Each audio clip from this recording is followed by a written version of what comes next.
Ang araling ito ay nakaangkla sa MELC o tinatawag na Most Essential Learning Competencies sa Filipino 9 na may layuning na isasalaysay ang sariling karanasan na may kaugnayan sa kulturang nabanggit sa nabasang kwento at nailalarawan ang sariling kultura sa anyo ng maikling salaysay.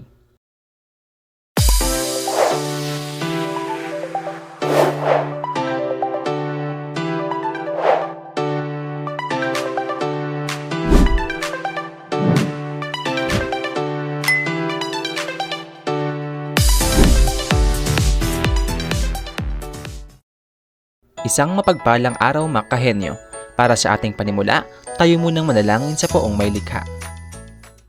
Panginoong Diyos, pinupuri at lubos ka po naming pinasasalamatan sa araw na ito. Maraming salamat po sa mga biyayang patuloy niyong ipinagkakaloob sa bawat isa sa amin at lalo't higit sa aming mga pamilya. Panginoon aming Diyos, kami po'y sumasamo sa iyo na naway kami iyong gabayan sa aming talakayan. Puspusin mo ng karunungan ng isipan ng bawat isa at buksan ng isipan upang ang kaalaman na kanilang matutuhan ay kanilang magamit sa aming pamumuhay. Muli, Panginoon, ang iyong paggabay ang aming itinataas sa iyo. Hinihingi po namin ang lahat ng ito sa pangalan ni Jesus na aming dakilang tagapagligtas. Amen. Bago ang lahat, tayo munang magkasiyahan. Sa puntong ito ay minihanda akong laro at tatawagin ko itong Put Your Finger Down. Para sa ating panuto, itaas ang mga kamay na kalebel ng inyong dibdib at ibuka ang mga palad. Kapag katanong ay aking nalahad, daliri ninyo sa baba mapapadpad. Kung ganon, atin ang simula ng ating gawain. Put your finger down kung nakapaglaro ka na ng Chinese garter kasama ang iyong mga kaibigan. Put your finger down kung nakapagsuot ka na ng bakya. Put your finger down kung nakakain ka na ng tikoy. Put your finger down kung nakapaglaro ka na ng mahjong. Put your finger down kung nakakain ka na ng dumplings. Put your finger down kung naranasan mo nang gumamit ng mga paputok tuwing bagong taon. Put your finger down kung nakapagsuot ka na ng maluluwag na pantalon o wide leg pants sa Ingles. Put your finger down kung ikaw ay matipid sa lahat ng bagay. Put your finger down kung mahilig kang kumain ng siomai. Put your finger down kung malapit ang iyong loob sa iyong pamilya. Tunay ngang finger ninyo ay na down, ngunit wag madadown sapagkat ang ating talakayan ay makakatulong upang umunlad ang inyong kakayahan at kaalaman. Suriin mo upang malaman kung ano ako.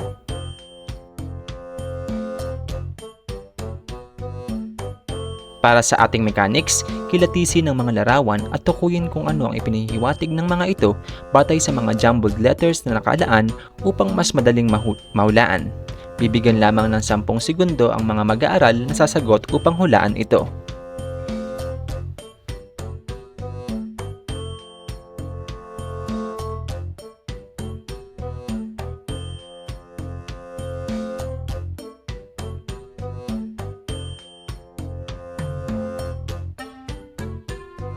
Pagmamano.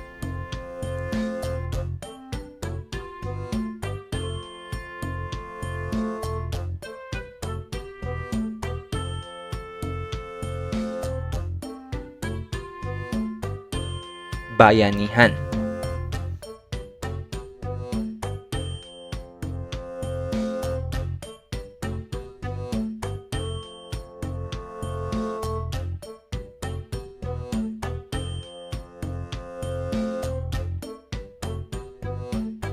Panghaharana.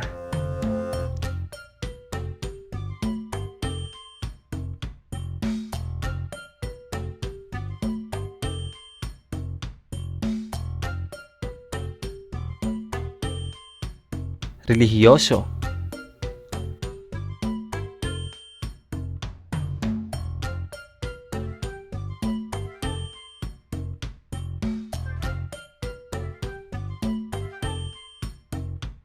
Pista.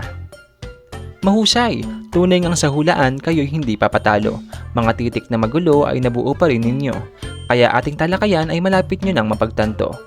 Sa puntong ito, tayo nandama ko sa susunod na gawaing tiyak na magugustuhan ninyo. Ang gawaing ito ay tatawaging, What do you mean? Suriing mabuti ang bawat salita at tukuyin ng anong salita ang pinahihiwatig nito.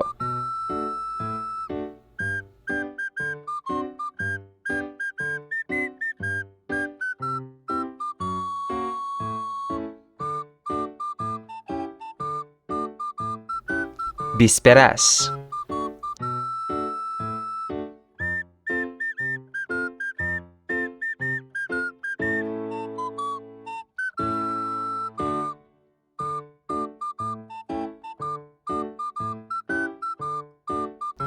Pagtitinda.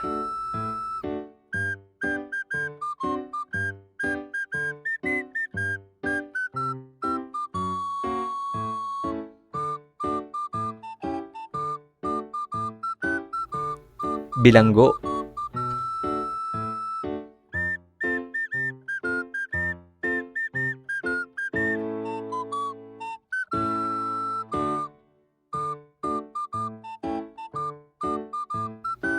Panlalait.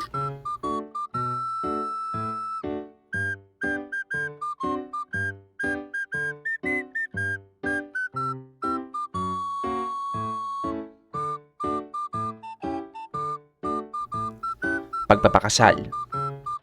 Mahusay! Sa inyong palagay, ano ang ating tatalakayin sa araw na ito? Pagtatalakay sa paglalarawan ng kultura at sariling karanasan sa kwento. Impluwensya ng mga Tsino sa kulturang Pilipino. Ilan sa bahagi ng ating kultura ay hiram lamang o naiimpluwensyahan lamang ng kultura ng mga dayuhan. Isa sa mga dayuhang madalas nating nakakahalubilo ay ang mga Tsino o Inchik. Sa ating pakikipaghalubilo sa kanila, nakuha natin ang ilan sa kanilang mga gawi, pagkain, kagamitan at maging ilan sa mga kanilang paniniwala. Kung kayo ang tatanungin, ano ang pinakatumatak na kultura ng mga Tsino sa inyong isipan?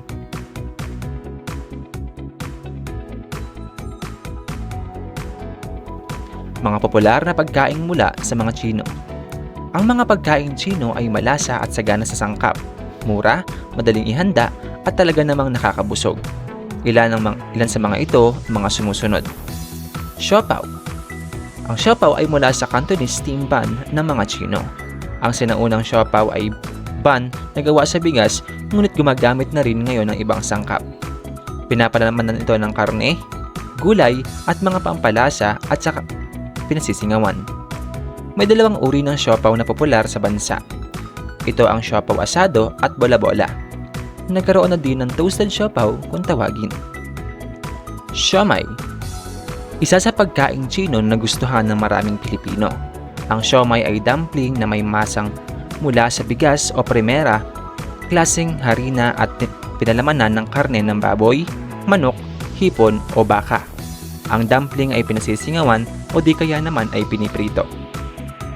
Chapsuy. Ito ay maraming sangkap ng mga gulay katulad na lamang ng mais, baggy beans, broccoli, cauliflower, patatas, bell pepper. Mayroon pa itong itlog ng pugo, hipon, kasim pork at mga pampalasa pa.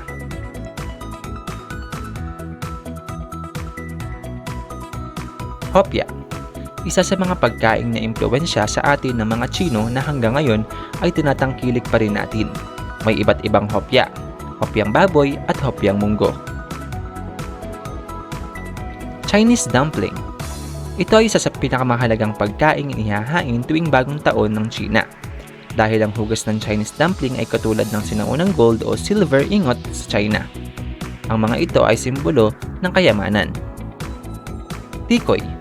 Sa paniniwala ng mga Tsino, niyahanda ang tikoy o Chinese New Year's cake dahil sa mahalagang sinisimbolo nito. Ang lagkit ng tikoy sana'y mabigki sa magandang pagsasamahan ng bawat isang pamilya. Naimpluwensyahan din tayo ng mga Tsino sa pagnenegosyo at pagiging madiskarte sa buhay. Tinuruan din tayo ng mga Tsino sa kanilang paniniwala sa negosyo na dapat ay palaging magkaroon ng tiyaga at huwag agad susuko.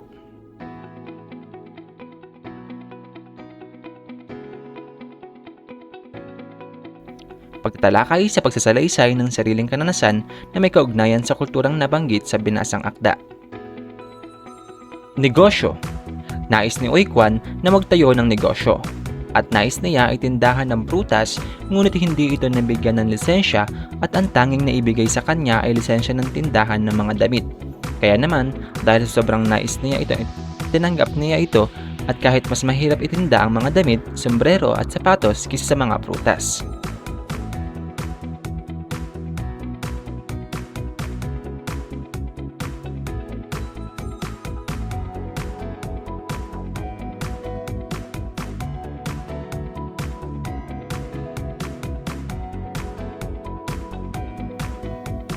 Paggalang o pagyuko. Paggalang o pagyuko ng mga ulo ay isa sa kaugaliang natutunan ni Oikwan sa kulungan at kinakailangang yumuko sa mga nakatataas kagaya ng mga gwardiya sibil, inspektor at tagamasid sa kulungan.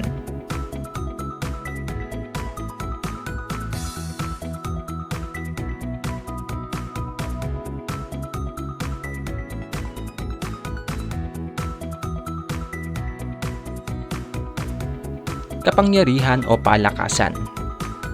Ginamit ng matandang hepe ang kanyang kapangyarihan o palakasan upang agad mabigyan ng lisensya si Oikwan para sa kanyang pagtitinda.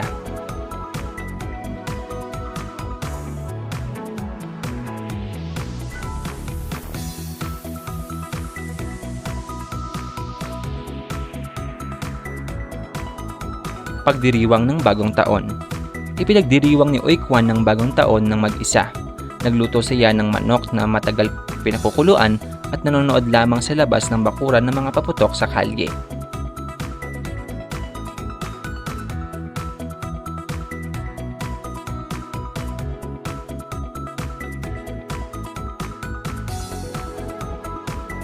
Magbagong buhay. Nang makulong si Oikwan at makalabas ito, ay nais niyang magbagong buhay at pinilit baguhin ang kanyang masamang nakaraan.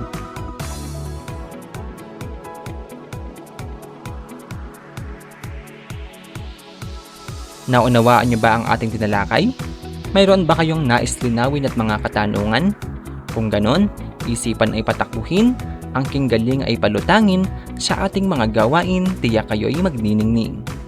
Share mo na yan! Don't be shy! Para sa ating mechanics, kumuha ng isang bagay sa kahon ng karanasan at isalaysaya ang mga naging karanasan hinggil sa iyong napili.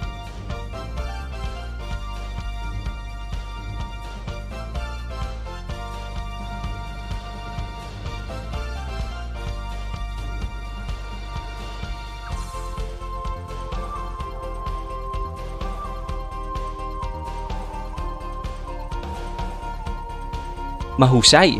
Tunay na mga karanasan ninyo sa mga bagay na inyong nakuha ay kahanga-hanga. Dumako naman tayo sa pangkatang pag-uugnay. Kung ikaw ay nasa paaralan ngayon, maaaring bumuo ng pangkat kasama ang mga kaklase upang gawin ang susunod na gawain. Kung ikaw naman ay nasa inyong bahay, maaari ka namang pumili at mag-anyaya ng ilang miyembro sa inyong pamilya upang maging epektibo at maisakatuparan ang gawaing ito. Make it happen! Para sa ating mechanics, hahatiin ko ang klase sa 4 na pangkat. Mayroon lamang kayong 10 minuto upang maghanda at tapusin ang gawaing nakaatas sa inyo. Para sa pangkat 1 at 2, bumuo ng isang makabuluhang role-playing o dula-dulaan na kung saan ito ay nagpapakita ng paglalarawan sa kultura ng mga Tsino sa nabanggit na sa kwento. Para naman sa pangkat 3 at 4, bumuo ng isang makabuluhang role-playing o dula-dulaan na kung saan ito ay nagpapakita ng pagsasalaysay ng mga nakaranasan hinggil sa kulturang nabanggit sa kwento. Narito ang pamantayan sa pagmamarka.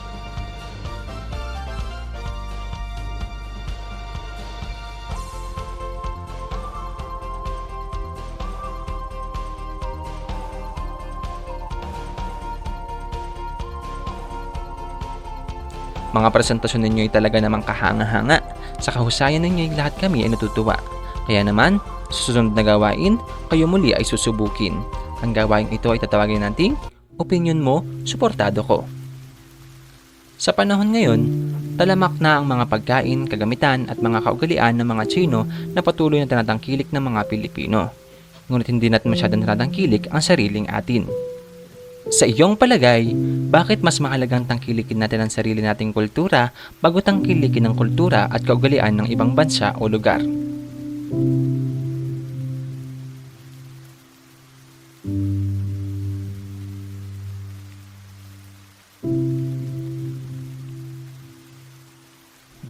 tandaan. Para sa ating panuto, sumulat ng isang journal na kung saan ito ay naglalaman ng 3 hanggang 5 talata ng inyong natutunan sa araling tinalakay. Mayroon lamang kayong 10 minuto upang tapusin ang inyong journal. Gawing gabay ang katanungang ibibigay. Batay sa ating naging talakayan, bilang isang individual, paano mo maipapakita ang pagpapahalaga na mailarawan at maisalaysay ang kultura at karanasan na iyong kinabibilangan?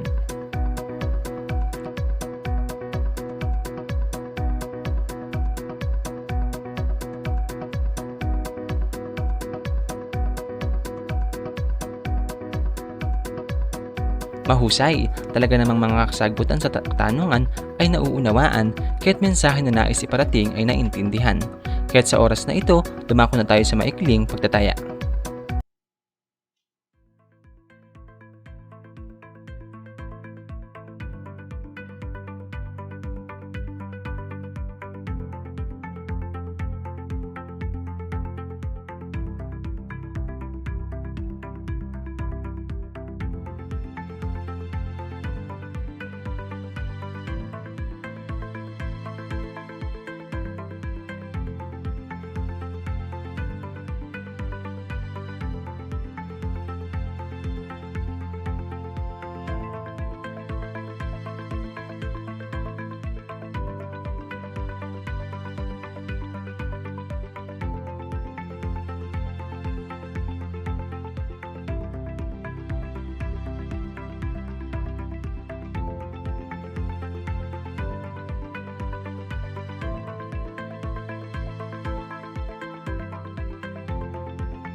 Isang panibagong araw na naman makahenyo ang ating nalampasan.